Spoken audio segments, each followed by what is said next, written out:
और बिना पासपोर्ट बिना वीजा लोग यहां चले आते हैं जैसे धर्मशाला बनाई हुई हो। लेकिन जहां पर लोग वाकई प्रताड़ित हैं और वहां की राजनीतिक दृष्टि जो है लोगों के लिए ठीक नहीं है, ऐसी जगह पर उनको रेफ्यूजी स्टेटस यूनाइटेड नेशंस के कानून के तहत मिलना चाहिए। अंतर्राष्ट्रीय कानून के मुताबिक जो भी उनका भत्ता है तमाम उनको सुविधाएं उपलब्ध होनी चाहिए, और चाहे उनको अमेरिका शरणार्थी का रूप दे, चाहे उनको और देश दे, चाहे उनको यूनाइटेड किंगडम दे, चाहे भारत दे, उनको वही जो कानून है अंतर्राष्ट्रीय उसके मुताबिक दर्जा मिलना चाहिए। कहीं ना कहीं भारत सरकार भी फेल हुई है और यूनाइटेड नेशंस भी इसमें फेल हुई है, और इसलिए मैं चाहती हूं कि ये इतना मार्मिक विषय है कि हमें इस पर लगातार एक पाकिस्तान जैसे देश को जब तक हम एक आतंकी देश नहीं घोषित करवाएंगे इन विषयों पर काम नहीं होगा। और तमाम इंटरनेशनल बॉडीज, चाहे वो एमनेस्टी इंटरनेशनल हो या कोई हो, वो इस विषय को दबाते रहेंगे। मीनाक्षी, आपके पास फिर आऊंगी। हमारे साथ इस वक्त वरिष्ठ पत्रकार सईद नकवी जुड़ गए हैं। नकवी जी, 480 हिंदू पाकिस्तान से आए कुंभ नहाने और अब वो वापस नहीं लौटना चाहते हैं, और ऐसी ऐसी बातें बताते हैं वहां पे उनके साथ जो अत्याचार, जो जुल्म होता है कि रोंगटे खड़े हो जाते हैं। आपने भारत, पाकिस्तान, पूरी दुनिया को बहुत करीब से देखा है। इस क्राइसिस पर आपका पक्ष क्या है? कोई क्राइसिस है ही नहीं है। लोग वहां से आए थे, वो यहाँ रहना चाहते हैं, वो हिंदू हों चाहे मुसलमान। मुसलमान भी यहाँ आते हैं तो यहीं रहना चाहते हैं, जो कि यहाँ से चले गए थे, क्योंकि ये मुल्क उनके यहाँ पे उनको वातावरण जो मिलता है उसमें तमाम समस्याओं के बावजूद ये फिर भी उससे बेहतर है जिसकी वजह से वो वहां गए थे और कराची में फंसे हुए। तो इसमें हिंदू मुस्लिम का सवाल नहीं है। वो मुल्क अभी अब से कोई 15-20 साल पहले कोई ऐसी समस्या नहीं थी वहां पे हिंदुओं की, लेकिन अब वहां पे जब से बसंत पंचमी बंद कर दी। बसंत लाहौर से ज्यादा खूबसूरत दुनिया में कहीं और पाकिस्तान के बाद नहीं होता था। पतंगे लोग उड़ाते थे, बसंत खेलते थे, वहां नहीं है। सारी दुनिया आयातुल्लाह के खिलाफ है वहां ईरान में। वहां पे साहब नवरोज के दिन जैसे हमारे यहाँ पारसी खेलते हैं, वहां वो लोग नवरोज खेलते हैं, क्योंकि वो ज़ोरास्ट्रियन ट्रेडिशन है। वो यहाँ पे पाकिस्तान का मसला दूसरा है, उसमें ना हिंदू ना मुस्लिम, वो एक अजीब गरीब एक उससे गुजर रहा है। वहां के मुसलमानों को आप जगह दे दी तो यहाँ आ जाए वापस। आप अगर मान जाए, मीनाक्षी से कहो वो मान जाए तो हम मनवा दें लोगों को। आपको सबूत देना चाहता हूँ जी। अच्छा, आपके नकवी जी, आपसे ये पाकिस्तान से आए एक शख्स है जो आपसे कुछ कहना चाहते हैं, कहिए। मैं पॉइंट की बात बताना चाहता हूँ कि भारत देश में सभी धर्मों को एक से हकूक, एक सी हर चीज मिलती है। पाकिस्तान में मैं आपको सबूत देना चाहता हूँ, पाकिस्तान में अब ये देखो पासपोर्ट जो है, जो बात कर रहे थे कि सभी धर्मियों को इजाजत है पाकिस्तान में, अब ये पाकिस्तान में जो लिखा हुआ है इस्लामियत जमहूरियत पाकिस्तान, मुस्लिम इस्लामियत जमहूरियत पाकिस्तान। आप बताना चाहते हैं कि सभी धर्मी रहते हैं क्या? अच्छा, उनको जवाब देने दीजिए। मैंने यही कहा था आपसे पहले भी कि वो एक ऐसे बहरान से गुजर रहा है, ऐसे बहरान से गुजर रहा है कि जहाँ क्या हिंदू, क्या मुसलमान, क्या ईसाई, क्या पारसी जो भी है वो वहां घबराया हुआ है। सिर्फ पंजाबी पंजाब में खुश है मेरे ख्याल में किसी हद तक, बाकी तमाम तितर बितर है। तो वो लेकिन ये मसले सिर्फ पाकिस्तान में, बांग्लादेश के साथ भी हैं, और ये मसले हमारे श्रीलंका। नकवी साहब, आपसे मीनाक्षी कुछ पूछना चाह रही हैं, कुछ कहना चाह रही हैं। मीनाक्षी, क्या किया तुमने? मीनाक्षी, आप कुछ पूछ रही थी नकवी साहब से? जी मीनाक्षी, लगता है मीनाक्षी से फिलहाल संपर्क कर गया है। नकवी साहब, अपनी बात आप जारी रखें।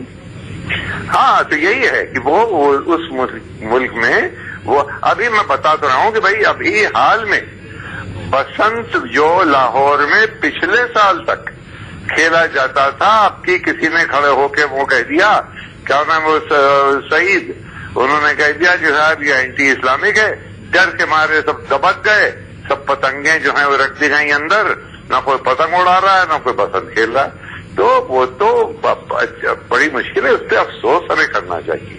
जी। उसके वो ऐसे दौर से गुजर रहा है और ऐसे बहरान से गुजर रहा है जिसमें कि क्या हिंदू मुसलमान भागे जा रहे हैं। एक लड़की, एक युवा महिला है, वो आप कुछ बात कहना चाह रही हैं आपसे जमुना? हिंदुस्तान में सब मुसलमानों और सिखों ईसाइयों को सब एक जैसा अधिकार मिलता है और मिल रहा है यहाँ पे, और हिंदुओं को वहाँ पाकिस्तान में कोई भी हक नहीं मिलता है। जैसे लड़कियों के साथ बुरा सलूक होता है तो वहाँ पे हम लोग मदद मांगने के लिए जाते हैं तो कोई हमारी मदद करने के लिए तैयार नहीं है, क्योंकि हम लोग हिंदू हो गए ना, तो इसलिए हमारी मदद कोई नहीं करता है। हम लोग जाते हैं मदद, सब जगह मदद मांगने के लिए जाते हैं, कोई भी हमारी मदद करने के लिए मैं एक तैयार सवाल करना चाहता हूँ कि आप हर चीज को आप बसंत बहार, रुत और ये ऋतु की बातें क्यों कर रहे हो? पतंग उड़ाने की बातें नहीं चल रही हैं, यहाँ हमारा बच्चियों की बातें, हमारे भविष्य की बातें चल रही हैं। यहाँ हालत देख रहे हो आप, ये इंसान है,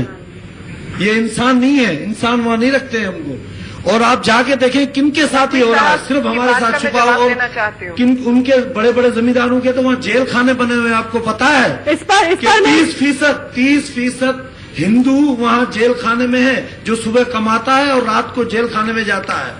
और जो हारी है वो आप ये सोच लो कि 1 साल कोई हो गया उसको 2 लाख रुपया कर्जा हो गया, उसने दूसरे को बेच दिया, 3 लाख रुपया कर्जा हो गया, उसने दूसरे को बेच दिया। चलिए हनुमान, हमारे पास वक्त कम है, इस पर मैं नकवी जी से एक रिएक्शन चाहूंगी और उसके बाद फिर मीनाक्षी के पास जाऊंगी।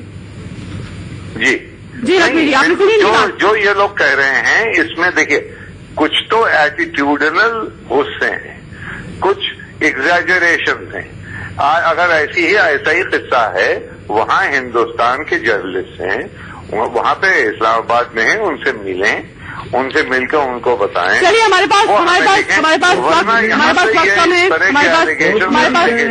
वक्त कम है, अभी हम मीनाक्षी के पास जाएंगे। मीनाक्षी कुछ कहना चाहती जी?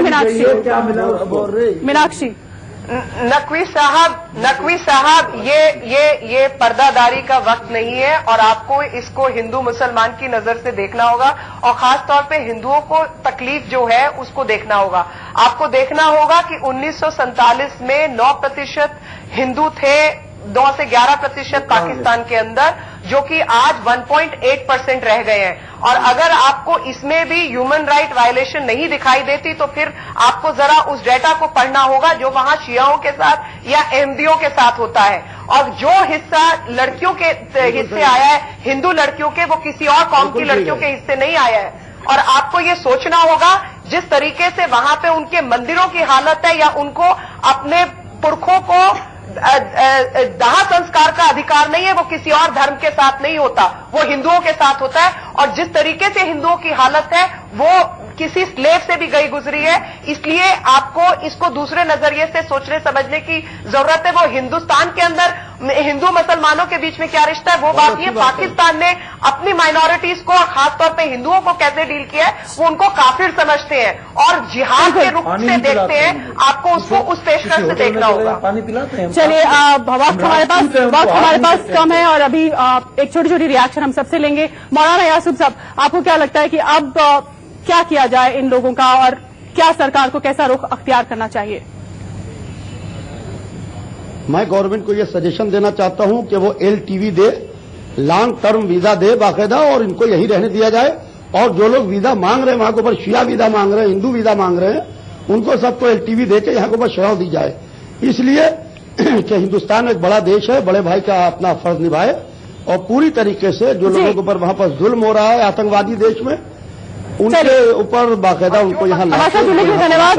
महाराज जी, चलते चलते आपसे देखिए, मैं तो केवल एक निवेदन करूंगा कि ये भारत के हैं, हिंदू हैं, हम इन्हें भारत का ही मानते हैं। नागरिकता जो दिख रही, नागरिकता पे हम नहीं जाता।